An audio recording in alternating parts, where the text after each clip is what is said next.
دۆخی هاوڵاتیانی هەرێم ڕۆژ بە ڕۆژ بەرەو خراپتر دەچێت و حکوومەتی هەرێمیش نە لە پێدانی موچە و نە لە چاودێریکردنی بازار و بەرزبوونەوەی نرخەکان و نە لە پێشکەشکردنی تەواوی خزمەتگوزاریە سەرەتایەکاندا خۆی ناکاتە خاوەن.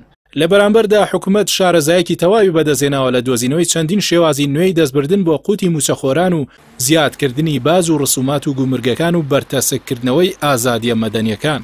کابینەی نوێمی حکوومەتی هەرێم کاتێک هاتە ئاراوە خواستێکی جەماوەری لەسەر ئاستی شەقام و حزبەکان لە ئارادا بوو بۆ ئەنجامدانی چاکسازێکی ڕیشەیی و باشترکردنی دۆخی هاوڵاتیان و نێشتنی گەندەڵی ئیداری و دارایی و سەربازی. بەڵام لە ئێستادا کابینەکە بەرەو کۆتایی دەچێت بێ ئەوەی هیچ کام لەو خواستە نیشتمانیانە بەدی بێن.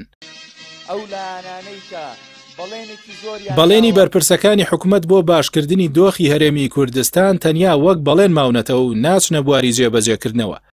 پێمان بکرێ ئەوەی لە بەردەستی ئێمە وەکو داهاتی حکوومەتی هەرێمی کوردستان ئێمە دابینی بکەین بۆ موچەی حکوومەت چەندین جار لە زاری وتەبێژ و سەرۆک و وەزیری دارایەکەیەوە بەڵێنی پێدانی موچەی لە 25 هەموو مانگێک و هەرسی ڕۆژجارێک داوە، بەڵام کەمترین جار ئەو بەڵێنانە براونەتە سەر و لە ئێستاشدا زیاتر لە 12 ڕۆژ لەو وادێ لایدا و هێشتا موچەی مانگی شوبات دابەش نەکراوە. بەرپرسانی ئەم کابینەی حکوومەتی هەرێم بەردەوام لە لێدوان و دەرکەوتنەکانیاندا وشەی چاکسازی دەدەنەوە بە گوێماندا، بەڵام یەکێک لە سەیر و سەمرەکانی کابینەکە ئەوەیە کە چاکسازی لە موچەدا دەکەن خەرجیەکانی موچە لە بری کەم بکات نزیکەی 100 ملیار دینار زیاد دەکات، کاتێکیش چاکسازی لە خاڵە سنووریەکاندا دەکەن و ڕێگری لە قاچاقچێتی دەکەن داهاتی خاڵە سنووریەکان 5 ئەوەندە کەم دەبێتەوە.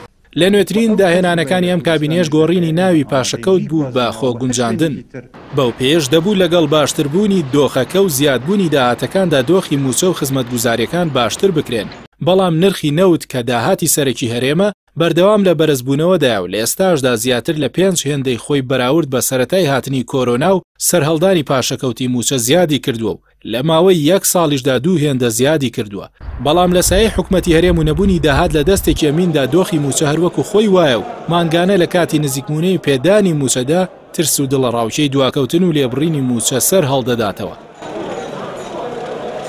لە بەرامبەریشدا حکوومەتی هەرێم و سەرۆکەکەی لەو پەڕی بێباکیدا بەرامبەر ژیان و گوزەرانی خەڵک و موچەخۆران و زۆر بە ئاسانی ئۆباڵی خراپی دۆخی هەرێم و نەدانی موچە دەخات ئەستۆی بەرپرسانی بەغدا و دەڵێت بەهۆی نەناردنی 200 ملیارەکەی بەغدا و موچە دواکەوتووە و شەق لە مامۆستا و گەنجانی خۆپیشان دەردەدات کاتێک داوای شایستە دارایەکانی خۆیان دەکەن.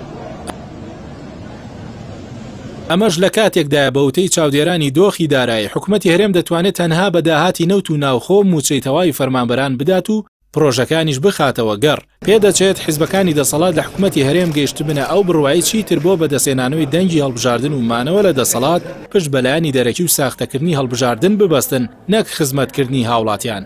بۆیە بێباکانە مامەڵە لەگەڵ خواست و ناڕەزایەتیەکانی خەڵکدا دەکەن.